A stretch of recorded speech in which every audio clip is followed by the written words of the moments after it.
Easter Sunday broke warm and clear, but nothing about that day felt light. I stood just outside the sliding glass doors of the Calloway family home, holding a tray of sweet potato casserole I'd made from Marcus's recipe. Inside, laughter bounced off the walls as the long dining table filled with cousins, uncles, and second wives. My daughter Bella had already run inside, clutching the little pink bunny she'd been sleeping with since her dad died. I followed her in, smiling, trying to tell myself that today would be different, that maybe Judith would make space for me at the table, that maybe for once she'd see me as more than the woman her son married.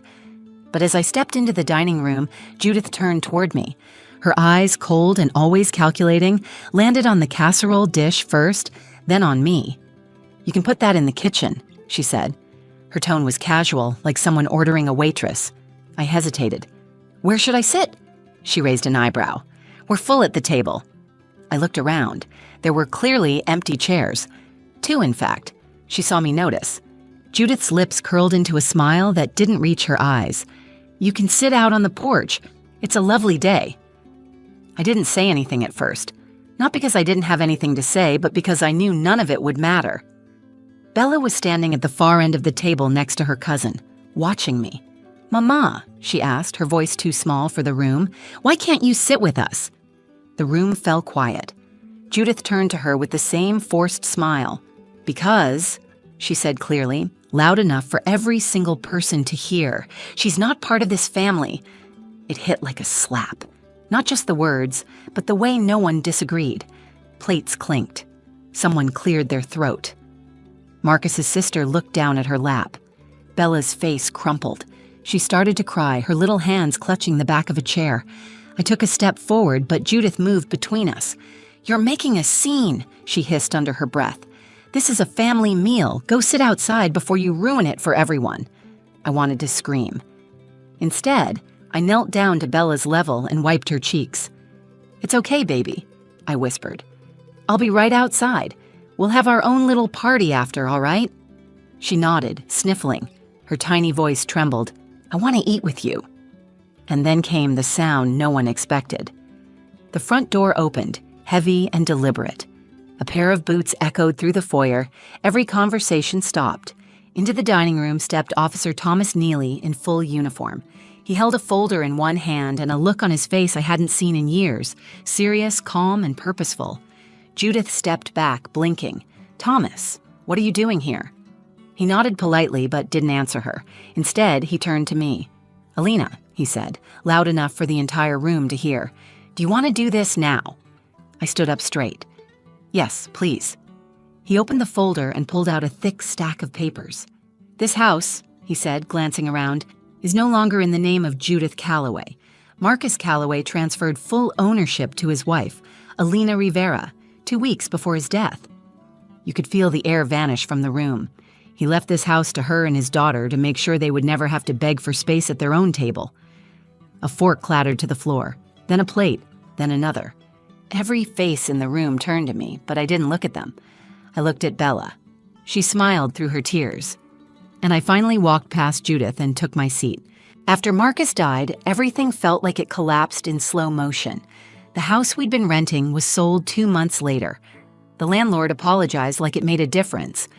My hospital schedule got cut when budget changes slashed our unit. Bella had just turned 5. I remember holding her tiny backpack while she slept on the couch, wondering how I was going to explain to her that we didn't have a home anymore. That's when Judith offered us a room in her house. "We'll take care of you," she'd said, standing on the porch in that pressed cream blouse she always wore on Sundays. It's what Marcus would have wanted. At the time, I wanted to believe her. I was too tired to question it. We moved into the upstairs guest room. 1 bed, 1 closet, 1 shared bathroom with a broken lock. Judith made it clear from the beginning that we were guests. That word echoed in everything she did. She labeled food in the fridge, rearranged our laundry on the line, corrected the way I folded towels. She never raised her voice, never slammed a door. But every look, every breath, every passive-aggressive smile reminded me that I didn't belong. Marcus had been the glue. He was loud where I was quiet, warm where I was guarded. He knew how to navigate his mother's moods, how to change the subject when she started picking apart my parenting or the way I dressed Bella. I used to watch him from across the room and think, God, he makes this all look so easy. Without him, I was just another unwelcome presence. At first, I tried to make peace. I kept things clean. I volunteered to cook. I took night shifts to avoid being home too much. But it didn't matter. Judith always found a way to remind me that I wasn't part of her family. There were moments that chipped at me, slowly. The time Bella brought home a handmade Mother's Day card, and Judith said, she probably meant to give that to her teacher, not you. Or the Christmas morning, she gave Bella a brand new bike, but handed me a re-gifted mug with chipped paint. Or when I tried to hang up a photo of Marcus and me in the hallway and found it in the donation box the next day. Still, I told myself to be strong. For Bella. Bella adored her grandma in the way little kids do when they don't yet see the undercurrents. She'd curl up in Judith's lap to hear stories and run to her with scraped knees. I never stopped her. I didn't want Bella to lose more family, but even at 7, she could sense it. She once asked me, "Did Grandma love Daddy more than you?" I just smiled and tucked her in. What could I say? I didn't want to fight. I wanted peace. I wanted a roof over my daughter's head. I wanted stability. I wanted to believe that Judith's cruelty was just grief in a different mask. But deep down, I knew it wasn't. She didn't like that Marcus married someone like me. She never said it directly, but I didn't have to hear the words. The digs were subtle but sharp. About my accent, even though I was born in Georgia, about my people skills when I didn't laugh at the right jokes, about how some women rush into motherhood before they're ready. And I knew she hated that Marcus left the military and stayed home for Bella's first year instead of following his promotion. Judith had plans for him. I was the detour, so Easter was supposed to be my olive branch. I pulled out Marcus's old recipe box the night before and cooked his favorite dishes. Candied yams, maple roasted carrots, cornbread dressing with sage. Bella helped. She wore her little apron and said, "Daddy would be proud of us." I thought maybe, just maybe, showing up like that, participating, giving, honoring Marcus, would let Judith see me as something more than an obligation. I never imagined it would be the day she cut me off completely. I never imagined Bella would cry in front of 20 people. And I definitely never imagined that the house I was living in, the house I was told I didn't belong to, was already mine. That Easter morning, I woke up early to the sound of Bella humming in the hallway. She'd already laid out her little yellow dress, the one with the tiny daisies on the collar. It used to be too big on her. Now it fit just right. I packed everything into foil pans and covered them carefully. Candied yams, cornbread dressing, the deviled eggs I'd piped like Marcus used to. Bella danced around the kitchen in her socks while I double-checked the casserole. I even found the old napkin rings Marcus made in high school woodshop. I brought them out, thinking maybe this time Judith would see the effort. Maybe she'd smile and say thank you. We pulled into the driveway just after 11. Judith's yard looked like something out of a magazine, freshly cut grass, flower beds blooming with purple and gold. The front door was wide open, laughter already floating out. I carried the food with both arms. Bella skipped ahead with her bunny tucked under her arm, waving to her cousins as they played tag around the tree. The front hallway smelled like honey ham and lemon polish. I followed Bella into the dining room, smiling, already feeling like maybe, just maybe, we were going to have a good day. Judith saw me first. She didn't smile. "You're late," she said, even though we weren't. "Everyone's already seated." I held out the casserole. "I brought the yams," Marcus's recipe. She looked at the dish like it had insulted her. "You can leave that in the kitchen," she said. My smile faltered. Should I put it on the table? Her lips tightened. "There's no room." I glanced around. There were clearly 2 open seats. I opened my mouth to speak, but she didn't let me. "You can sit outside," she said, then raised her voice. "It's a beautiful day. Fresh air will do you good." Bella looked up from her cousin's side and frowned. "Why can't Mommy sit with us?" Judith's voice was calm, calculated, because she's not part of this family. Every sound in the room dropped out. Forks hovered in midair. Conversation froze. My heart slammed against my ribs so loud I thought they could hear it. I stared at Judith, willing her to take it back, to say she was joking or that I misunderstood. But she didn't blink. She looked proud. I bent down to Bella's level. "It's okay, honey. I'll be right outside, all right?" Bella's eyes filled with tears. "I want you to sit with me." "I know, baby," I said, kissing her forehead. "I know." Judith folded her arms. "Don't start drama, Alina. This is a holiday." I stood up. My hands shook, but I refused to cry. Not in front of her. Not in front of people who looked the other way while she sliced me down in broad daylight. I walked out to the porch and sat in the wicker chair Marcus and I used to sit on when Bella was a baby. I could still hear the echo of her baby giggles, the way Marcus used to hold her up to the wind chimes and make her laugh. From inside, the clatter of plates and silverware resumed. Judith's voice carried above the others, cheery and bright, as if nothing had happened. I sat there alone, staring at the tray of food no one would touch, and that's when the letter came back to me. A week earlier, I had found it in Bella's memory box, a sealed envelope with my name written in Marcus's handwriting. It had been given to Officer Thomas Neely, a family friend, with instructions to deliver it a year after Marcus's death. The envelope had been there all along, tucked between Bella's drawings and old report cards. Inside was a deed transfer. Marcus had signed over full ownership of the house to me. The paperwork was final, legal, filed, signed. He had done it without telling anyone, not even Judith. The letter said, "I know my mother. If anything happens to me, I want you and Bella to be safe, to never feel like you have to beg for space. This house is yours. It always should have been." I hadn't told anyone. I didn't know what to do with that kind of power. But sitting on that porch, listening to Bella cry inside while Judith carved ham like nothing had happened, I knew what I had to do. I stood up and took out my phone. I dialed the number from the letter. "Officer Neely," I said, "are you free this afternoon?" His voice was steady. "I'm always free for Marcus's family." "Good," I said, "because I'm ready." I sat on the porch for a long time after that call. The birds kept singing like nothing had happened.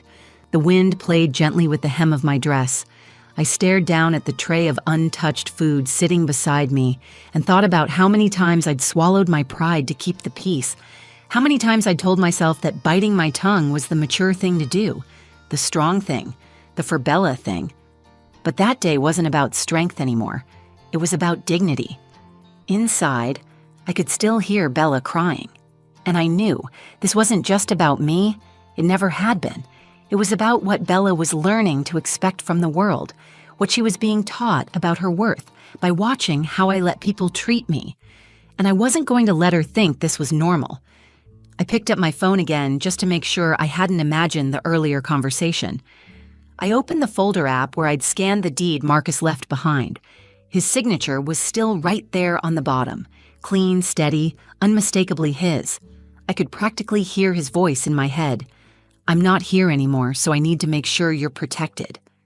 When Officer Neely arrived, he knocked quietly. He wasn't in full uniform yet, just a windbreaker and jeans. He looked around cautiously, as if he already knew what kind of fire he was walking into. "Are you sure you're ready to do this today?" he asked, holding the folder under his arm. "Yes," I said. "Today is the day she made my daughter cry in front of 20 people. If I wait, I'll lose my nerve, and she'll never stop." He nodded once. "Let me go change." I watched him walk back to his car, where he kept his official gear in the trunk. I could see the glint of his badge as he clipped it onto his belt. My heart was pounding, but for the first time in a long time, it wasn't from fear. It was from clarity. I stepped back into the house through the side door. No one noticed me. The clinking of glasses and the rise and fall of laughter sounded strange now, distant and hollow, like a party I'd never really been invited to. I found Bella in the hallway, her face streaked with tears. She reached for me immediately, and I pulled her close. "Are we leaving?" she asked softly. I held her tight. "No, baby, we're not going anywhere." We waited together in the hallway. I smoothed down her curls, kissed the top of her head, and whispered, "There's something I want you to see." Then, as if the universe had been waiting for this moment, the front door opened. Officer Neely stepped inside in full uniform. The chatter in the dining room stopped. You could feel the shift in the air. Judith was the first to speak. She rose slowly from her seat, eyes wide.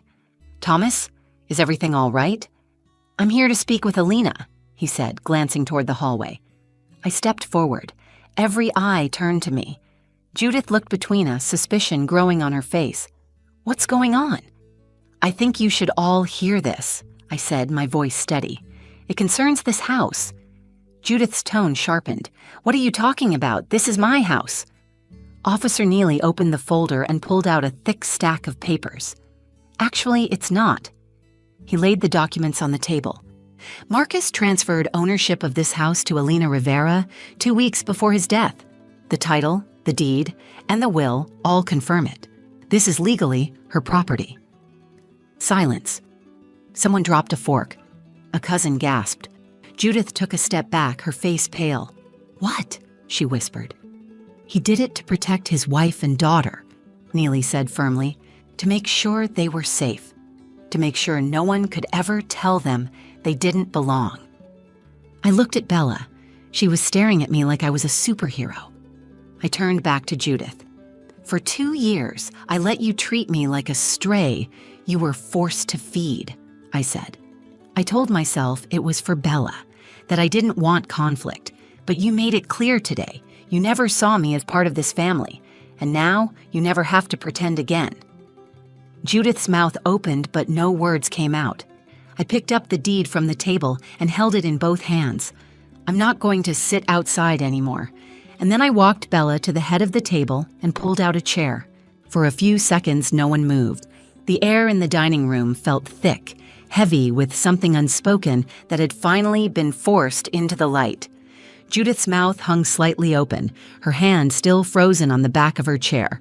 You could practically hear the sound of pride cracking in her chest. I didn't sit down right away. I stood there holding the folder with Marcus's signature in my hands and let it sink in. For them, for me, for Bella. Because this wasn't just about property or legal documents. This wasn't about paperwork. It was about truth. It was about every moment I'd spent tiptoeing through a house I didn't feel welcome in. Every time I swallowed hurt for the sake of peace. Every time Bella looked up at me with confusion in her eyes, unsure why her mother was always just outside the circle. Now there was no denying it. I wasn't just part of this family. I was the woman Marcus trusted above all else. The one he chose to protect, even in death. And this house? It was mine. I took a deep breath and walked slowly to the head of the table, where the empty chair had been left for Judith. Without asking, I pulled it out for Bella. She looked up at me with big, tear-glazed eyes. I gave her a little nod, and she climbed up like she belonged there, because she did. I turned back to the room. "I didn't come here today to start a war," I said, voice calm but loud enough for everyone to hear. "But I won't be dismissed anymore. I won't be told where I can sit or what I'm worth. Not in the house my husband left for me. Not in front of my daughter." No one spoke. Judith finally blinked, her voice brittle and sharp. "You've been living under my roof for 2 years. I opened my home to you." "No," I replied, holding her gaze. "You lived under the illusion that it was still yours. But Marcus made a different choice. He made it quietly, legally, without drama, because he knew what would happen if he told you." She turned to Officer Neely. "This can't be right. There must be a mistake." "There's no mistake," he said plainly. "It's all been recorded and filed. You can contest it in court, but you won't win." Judith's face turned from confusion to something colder, wounded pride lashing out. "So this is your plan? To humiliate me? To embarrass me in front of my own family?" "No," I said. "You did that yourself when you told a grieving woman she didn't belong. You did that when you made a child cry at a holiday table. I'm just finally telling the truth." Behind her, Marcus's sister, Leanne, stood slowly and stepped toward me. She'd always been quiet, never really picking sides, but now her eyes were wet. "I didn't know," she whispered. "I'm sorry." I nodded. "Thank you." The rest of the room was still. You could feel the weight of it. Shame, disbelief, the realization that something deep had shifted, permanently.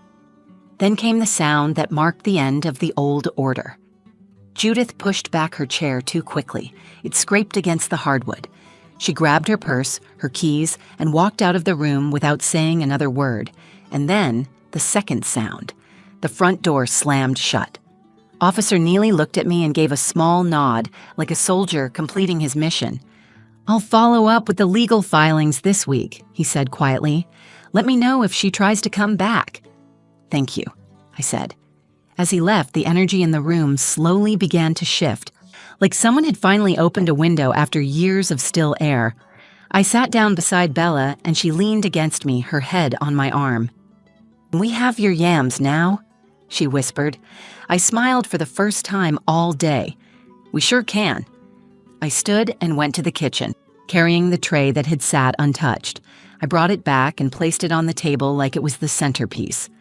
People started passing it around, slowly at first, then with quiet chatter resuming.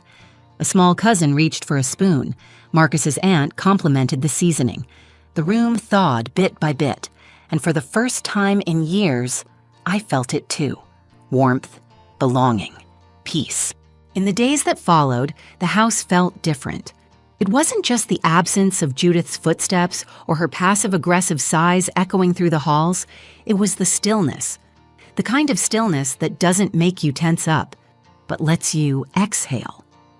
For the first time since Marcus died, I felt safe in my own space. I didn't have to tiptoe in the kitchen. I didn't have to justify my presence in a house that already belonged to me. And Bella, she noticed it too. She smiled more, slept deeper, woke up humming again. We took down Judith's floral curtains and let the sunlight flood in. We boxed up her glass figurines and filled the shelves with Bella's drawings, picture books, and a few photos of Marcus and me from our early years, ones Judith used to say were too casual to display. I even put up the picture she had tried to throw out, the one of us holding Bella in the hospital, exhausted and happy and completely unprepared for everything life would throw at us. It felt right, finally. Judith didn't return, not even to gather her things. Her lawyer contacted Officer Neely once, tried to probe about the transfer, but Neely was firm. Airtight. She knew it too. She was just hoping for some technicality. There wasn't one. Eventually, a moving truck pulled up. I let them in and left the front door open, not saying a word. They packed her things in boxes with her initials on the side. When they left, I stood in the doorway and watched the truck disappear down the road like a chapter closing. That night, I sat on the couch while Bella played on the floor. She was making a pretend Easter dinner with her dolls. She laid out napkins, set plastic plates, and gave every guest a seat. Then she looked up and said, "Mommy, you get the big chair because it's your house." I smiled, tears burning in the corners of my eyes. "You're right," I said. "It is." She paused, looking thoughtful. "Is Grandma mad at us?" I looked at her carefully. "I think Grandma is sad. And when people are sad, sometimes they act like they're angry. But it's not your fault or mine, and it's not our job to carry it." She nodded slowly, as if absorbing something heavier than her age could explain. Then she picked up her bunny, gave it a kiss, and went back to arranging the table. That Easter became the last one we spent with Judith. But it was also the first one that felt real. A year later, we hosted again, but this time, the house was full of people who saw us. My sister drove in from Atlanta. My best friend Talia brought her husband and their 2 kids. Even Marcus's cousin Andre came, with his famously awful potato salad and a big smile that filled the room. And when Bella passed around her homemade place cards with glitter and stickers, she gave me one that said, "Queen of the House." Everyone laughed, but I felt that title deep in my chest, because I'd learned something important. Sometimes peace doesn't come from keeping quiet. Sometimes peace comes when you finally speak the truth that's been sitting in your chest, growing heavier by the day. I had spent 2 years trying to earn a seat at a table that Marcus had already given me. I kept trying to prove myself to people who decided long ago they didn't want to see me. But the thing is, belonging isn't something you win by being smaller. It's something you claim by standing tall. And Marcus knew that. That's why he left me the house. He knew his mother would try to erase me, but he also knew I wouldn't let her. And now, every wall I repaint, every corner I clean, every laugh that fills this house, it all feels like a tribute to the life we were building before everything changed, to the life I'm still building with Bella, every single day. This house isn't just where we live. It's where we healed, where we stood up for ourselves, where we chose to stop surviving and start living. If this story touched you or made you think about the quiet strength we carry just to survive some days, like the video, it means more than you know. If you've ever been made to feel like you didn't belong in your own life, your own family, your own skin, share this story. Someone out there needs to hear it today. Drop a comment below and tell me, have you ever had to stand up for yourself in a moment when it was easier to stay silent? I read everyone, and your voice matters here. And if you believe in real stories, the messy kind, the healing kind, the kind that make you feel less alone, subscribe to the channel. We're building something honest here, one truth at a time. Thanks for listening. We'll talk again soon.